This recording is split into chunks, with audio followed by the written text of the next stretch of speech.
Big breaking আপোনালোকক স্বাগতম জনাইছো অনলাইন আসাম চেনেলটিলৈ। আহি গ'ল জাননী ফেচবুক, হোৱাটছআপ আৰু ইনষ্টাগ্ৰাম নিয়ন্ত্ৰণ কৰা মেটাৰ তৰফৰ পৰা জাৰি কৰা হৈছে নতুন সিদ্ধান্তৰ কথা। যিহেতু আপোনালোকে সদায় হোৱাটছআপ, ফেচবুক, ইনষ্টাগ্ৰাম বহুদিন নাইবা বহু বছৰ ধৰি চলাই আহিছে বিনা পইচাত, অৰ্থাৎ কোনো ধৰণৰ ছাবস্ক্ৰিপশ্যন ফি নিদিয়াকৈ। কিন্তু এতিয়া মেটা কৰ্তৃপক্ষৰ ফালৰ পৰা জনোৱা হৈছে হোৱাটছআপ, ফেচবুক আৰু ইনষ্টাগ্ৰাম ব্যৱহাৰ কৰিবলৈ দিব লাগিব ধন। হয়, ঠিকেই শুনিছে, ব্যৱহাৰ কৰিব হ'লে ছাবস্ক্ৰিপশ্যন ফি দিব লাগিব। আগন্তুক দিনত পূৰ্বতে যেতিয়া প্ৰথম ফেচবুক জনসাধাৰণৰ মাজলৈ আগবঢ়াই দিয়া হৈছিল, তেতিয়া ঘোষণা কৰা হৈছিল যে ইয়াৰ ব্যৱহাৰ সম্পূৰ্ণ ফ্ৰী হ'ব। কিন্তু কথাটো সঁচা, সকলো ফ্ৰী বস্তু সদায় দিনৰ বাবে ফ্ৰী হৈ নাথাকে।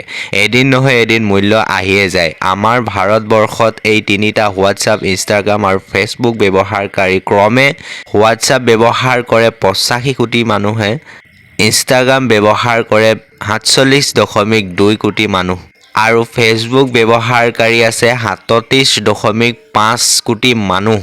ইমান এখন ইউজাৰ থকা দেশত পইচা দি ব্যৱহাৰ কৰিব লগা হ'লে নিশ্চয় প্ৰভাৱ পৰিবই দেশৰ জনসাধাৰণৰ ওপৰত।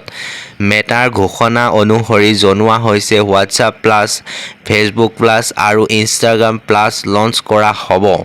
ইয়াৰ ছাবস্ক্ৰিপশ্যন মান্থলি ক্ৰমে এনেকুৱা ধৰণৰ দাম হ'ব। হোৱাটছআপ প্লাছ ব্যৱহাৰ কৰিবলৈ মাহে 287 টকা, ইনষ্টাগ্ৰাম প্লাছত দিব লাগিব আপোনালোকে 383 টকা মান্থলি আৰু ফেচবুক প্লাছ ব্যৱহাৰ কৰিবলৈ মান্থলি 383 টকা। আৰু এই ধন দি আপোনালোকে ব্যৱহাৰ কৰিবলৈ মাহটোত এটা ভাল এমাউণ্ট পকেটৰ পৰা ওলাই যাব।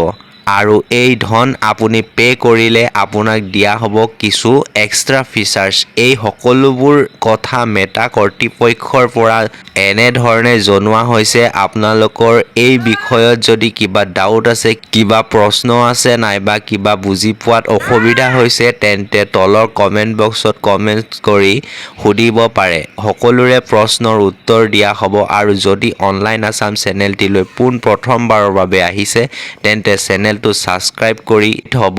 আগলৈও এনেকুৱা ধৰণৰ খবৰসমূহ পাই থাকিব।